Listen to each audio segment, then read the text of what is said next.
ঠাকুর, মা, স্বামীজির শ্রীচরণে ভক্তিপূর্ণ প্রণাম জানিয়ে আজকের নিবেদন শ্রী শ্রী মায়ের কথা।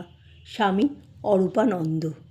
আমি বললাম, মা, এই যে স্বামীজি কত লোককে মন্ত্র দিয়েছেন, তুমিও কত লোককে দিচ্ছ, এ যেন কেউ এলে দুটো টাকা দিয়ে বিদায় করে দেওয়া হলো, আর মনে রইল না।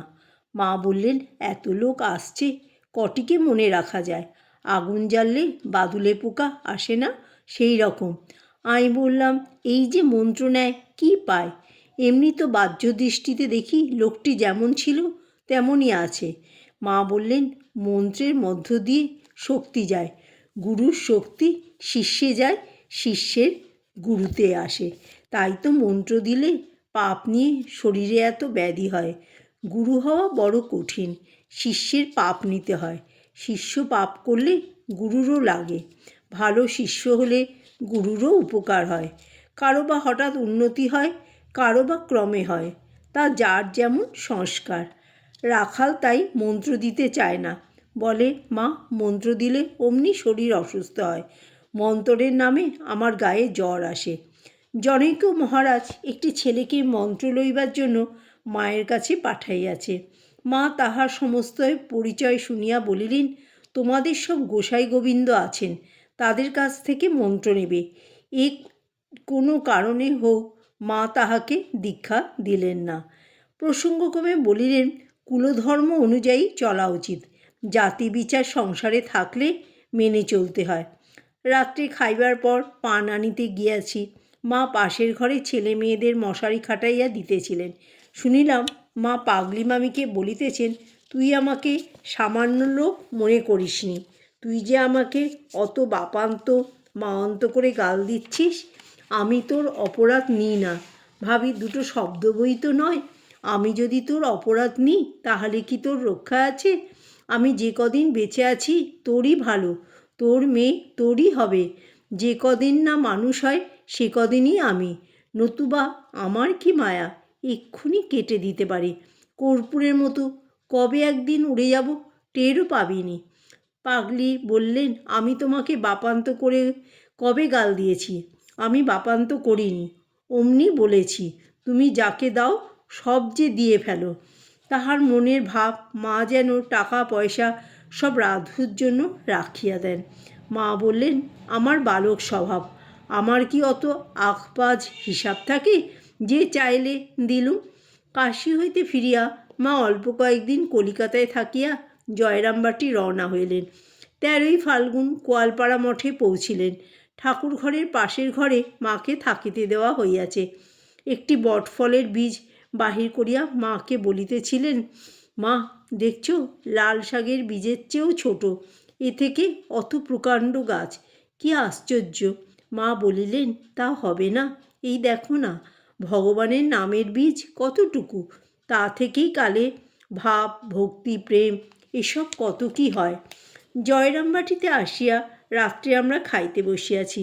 আমাদের মধ্যে একজন বলিলেন, মা, দেখলেন এদের কি আক্কেল, আপনি এলেন তা একটি লোকও নদীর ধারে পাঠালে না। এই কথার উল্লেখ করিয়া মা বড় মামাকে বলিলেন, এই যে আমি এলুম, তুই নদীর ধারে লোক পাঠালি না কেন? আমার এই ছেলেগুলি এলো, তুই একটি লোকও পাঠালি নে, নিজেও গেলি নে। প্রসন্ন মামা বলিলেন, দিদি, আমি কালীর ভয়ে পাঠাইনি, পাছে কালী বলে দিদিকে হাত করে নিতে যাচ্ছে। আমি কি বুঝি না তুমি কি বস্তু আর এরা কি বস্তু, সব জানি, কিন্তু কিছু করবার সাধ্য নেই। ভগবান এবার আমাকে সে ক্ষমতা দেয়নি।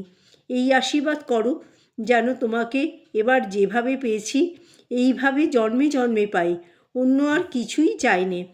মা বললেন, তোদের ঘরে আর এই যা হয়ে গেল। রাম বলেছিল, মরে যেন আর না জন্মাই কৌশল্যার উদরে। আরও তোদের মধ্যে বাবা পরম রামভক্ত ছিলেন, পরোপকারী, মায়ের কথা দয়া ছিল, তাই এ ঘরে জন্মেছি।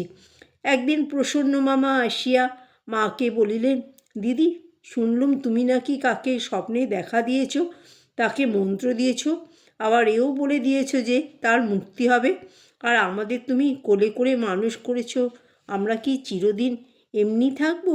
মা উত্তরে তাহাকে বলিলেন, ঠাকুর যা করবেন তাই হবে।